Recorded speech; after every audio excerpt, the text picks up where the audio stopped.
Assalamualaikum warahmatullahi wabarakatuh. Semangat pagi. Kembali lagi di pelajaran ekonomi, belajar ekonomi. Hari ini kita akan membahas tentang model diagram interaksi pelaku ekonomi. Tujuan pembelajaran pada materi kali ini adalah 1. Siswa mampu menggolongkan pelaku-pelaku ekonomi. 2. Siswa mampu mengidentifikasi peran pelaku ekonomi. 3. Siswa mampu menjelaskan model diagram interaksi antar pelaku ekonomi. Berikut materi yang akan kita pelajari. Yang pertama, yakni pengertian dari pelaku ekonomi. Pelaku ekonomi adalah orang atau perorangan ataupun badan yang melakukan kegiatan ekonomi, atau subjek yang menjalankan atau yang melakukan kegiatan produksi, konsumsi, ataupun distribusi. Kira-kira siapa saja pelaku ekonomi? Yang pertama ada rumah tangga konsumen, yang kedua ada rumah tangga produsen, dan yang ketiga ada rumah tangga pemerintah atau kita singkat dengan RTN. Yang keempat terakhir adalah rumah tangga luar negeri atau RTLN. Berikutnya, peran pelaku ekonomi. Dalam kegiatan ekonomi, rumah tangga konsumsi atau konsumen atau RTK memiliki peran sebagai pemakai barang atau jasa yang dihasilkan oleh produsen. Ini biasa terjadi saat kita membeli barang atau jasa. Kemudian yang kedua, sebagai penyedia faktor-faktor produksi. Berikut faktor produksi yang dimiliki oleh konsumen. Yang pertama, tenaga kerja. Nah, tenaga kerja ini akan mendapat balas jasa berupa upah atau gaji, atau bahasa istilahnya adalah wage. Kemudian, yang kedua, memiliki tanah atau sumber daya alam. Balas jasa dari sumber daya alam yang dimiliki oleh konsumen ini berupa sewa atau rent. Kemudian yang ketiga, konsumen memiliki modal. Modal ini akan mendapatkan balas jasa berupa bunga atau diistilahkan dengan interest. Kemudian yang terakhir ada kewirausahaan atau skill. Nah, balas jasa dari kewirausahaan atau skill yang dimiliki oleh konsumen ini ialah keuntungan atau profit apabila menjadi bisnis atau usaha. Untuk memudahkan kita dalam mengingat balas jasa dari faktor produksi yang dimiliki oleh konsumen, bisa kita singkat dengan WANI PIRO. Apa itu? Wage, interest, profit, dan rent. Yang ketiga, dapat mempengaruhi kebijakan pemerintah dalam rangka melindungi konsumen. Seperti pada saat masa pandemi, daya beli masyarakat atau konsumen rendah, maka pemerintah menggulirkan berbagai macam subsidi atau menetapkan harga eceran tertinggi pada suatu produk, salah satunya obat-obatan. Kemudian yang keempat, tentunya akan memperlancar peredaran atau perputaran barang dan jasa. Terakhir yang kelima, dapat menaikkan harga faktor-faktor produksi. Artinya dapat menaikkan harga sewa, upah, bunga, ataupun laba. Yang kedua ada rumah tangga produsen. Memiliki peran yang pertama tentunya menjadi penghasil barang atau jasa yang ditujukan untuk memenuhi kebutuhan konsumen. 2. Pemakai dan pengguna faktor produksi yang dimiliki oleh konsumen. 3. Dapat mempengaruhi kebijakan pemerintah dalam rangka meningkatkan produksinya. 4. Memperlancar penyediaan barang atau jasa yang dibutuhkan oleh konsumen.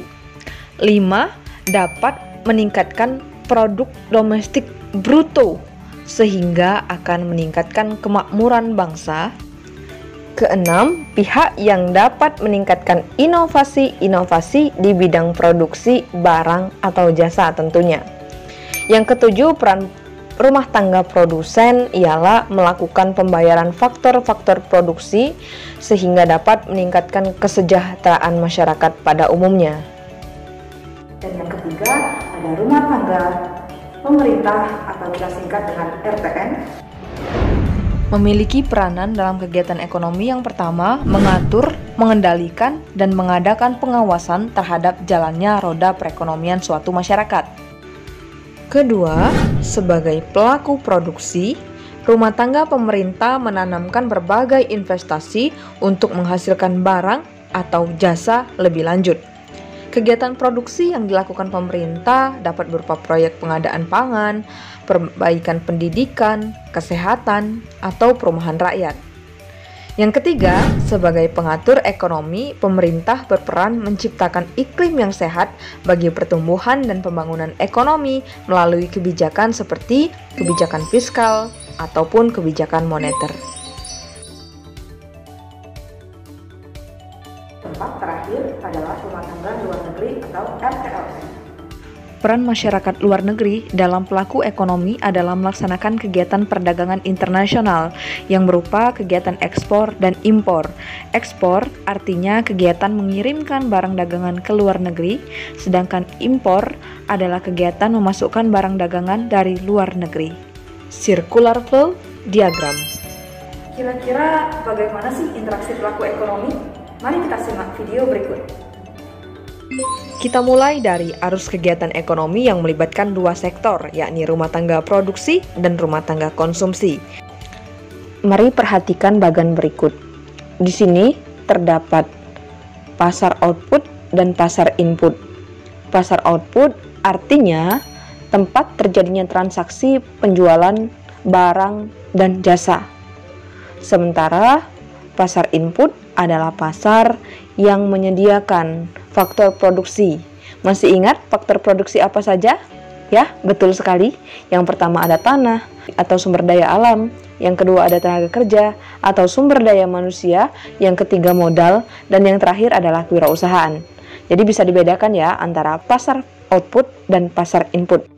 Mari kita perhatikan dengan seksama arus kegiatan ekonomi yang melibatkan dua sektor, rumah tangga produksi dan rumah tangga konsumsi. Yang pertama, sektor rumah tangga konsumsi atau konsumen membeli barang atau jasa dari sektor rumah tangga produsen. Nah, di sisi lain, rumah tangga produsen akan menerima uang dari rumah tangga konsumen.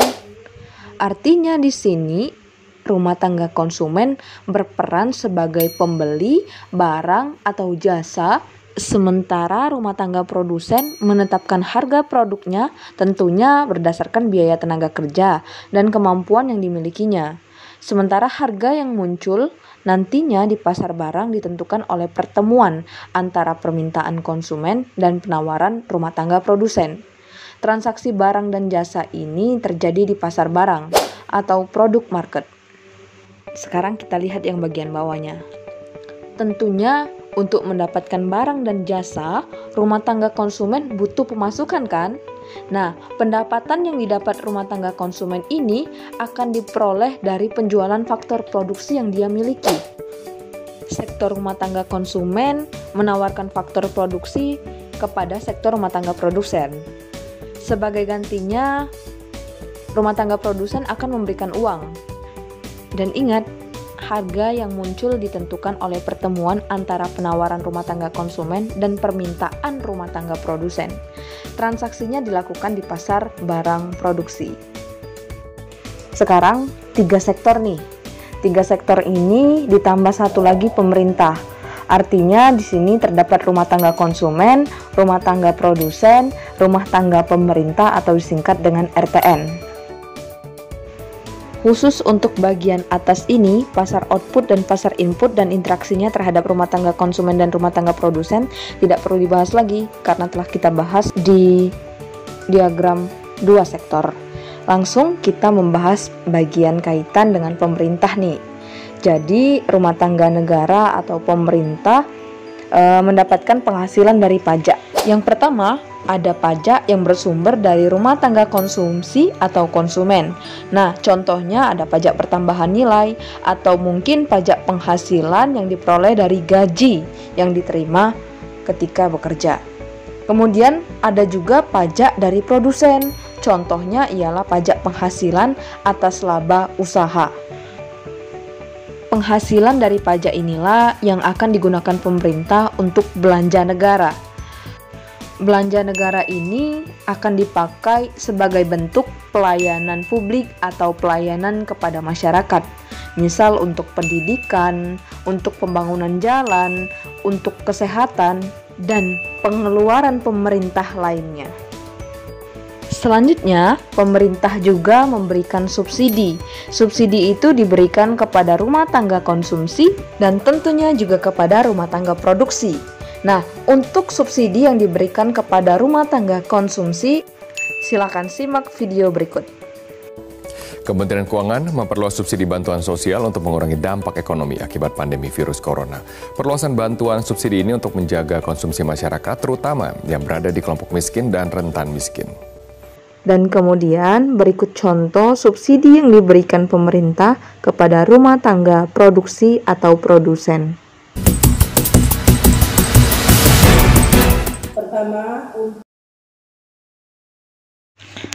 Berikutnya, arus kegiatan ekonomi yang melibatkan 4 sektor.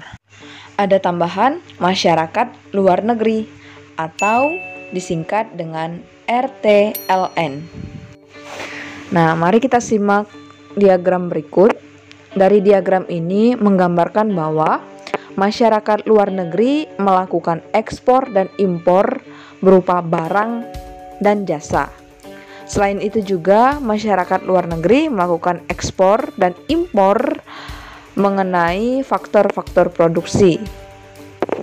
Bisa dibayangkan ya, misalnya adanya TKW, kemudian adanya produk-produk buatan luar negeri, itu semua merupakan bentuk kegiatan ekonomi yang melibatkan masyarakat luar negeri. Selanjutnya, hubungan masyarakat luar negeri dengan pemerintah ialah pemerintah melakukan belanja negara dari luar negeri, atau mungkin pemerintah akan mendapatkan keuntungan dari sektor pajak yang dipungut dari masyarakat luar negeri.